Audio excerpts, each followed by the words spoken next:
நண்பர்களே, இன்னைக்கு நம்ம வாய்ஸ் ஆஃப் பட்டிஸ்ல பார்க்க போறது ஒரு மர்மமான த்ரில்லர் அனுபவம். பேய்கள் இருக்கா? பேய் ஓட்டுபவர்கள் எல்லாம் நிஜமா? அமானுஷ்யம் என்பது வெறும் கற்பனையா?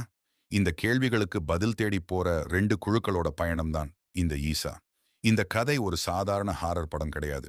மரணத்துக்கு அப்பால் ஒரு ஆன்மா என்னென்ன போராட்டங்களை சந்திக்குதுங்கிறதை உணர்த்துற ஒரு மர்மமான பயணம். பேய்களின் உண்மை நிலையை ஆராயப் போற 4 பேர் கொண்ட அந்த குழு ஒரு விசித்திரமான இடத்துக்கு போறாங்க. அங்க அவங்க எதிர்பார்க்காத ஒரு சம்பவம் நடக்குது. ஒரு சின்ன குழந்தை பேயால் பாதிக்கப்பட்டு துரதிர்ஷ்டவசமா உயிரிழக்குது. ஆனா அங்கதான் ட்விஸ்ட்.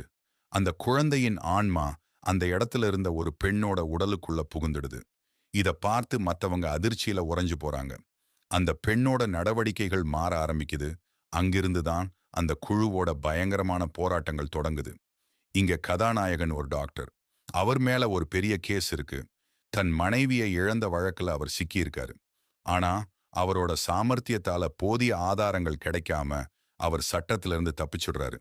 தப்பிச்சாலும் அவரோட மனசாட்சி அவரை உறுத்திக்கிட்டே இருக்கு. அவரோட பயணமும் முதல் குழு பயணிக்கும் அந்த மர்மமான இடத்தையே நோக்கி நகருது. அந்த இடத்துக்கு அவர் வரும்போது அவர் செஞ்ச பாவங்களுக்கு அங்கே விடை கிடைக்கப் போகுது. இப்போ அந்த மர்மமான இடம், இது சாதாரண இடமில்லை. ஆவிகள் உலவும் ஒரு மையப்புள்ளி. பலத்த எதிர்பாராத விபத்துகள் அங்க நடக்குது. தப்பிக்க நினைக்கும் போது சிக்கல் மேல சிக்கல் வருது. கதையோட மிகப்பெரிய திருப்பமே இந்த இடத்துல தான் வருது. அவங்க எல்லாரும் ஒன்னு சேரும்போது தான் தெரிய வருது. அவங்க எல்லாருமே ஏற்கனவே இறந்துட்டாங்க. அவங்க இருக்கிற இந்த இடம் ஆவி உலகம்ங்கிறதை உணரும்போது அவங்க உலகமே மாறுது. அவங்க கடந்து வந்த பாதைகள், செஞ்ச தப்புகள் எல்லாமே மரணத்துக்கு அப்புறம் அவங்க கண் முன்னாடி வருது. கடைசி நேரத்துல தப்பு செஞ்சவங்க திருந்த நினைக்கிறாங்க. தங்களுக்கு நடந்த அநீதிகளுக்காக போராடுறாங்க.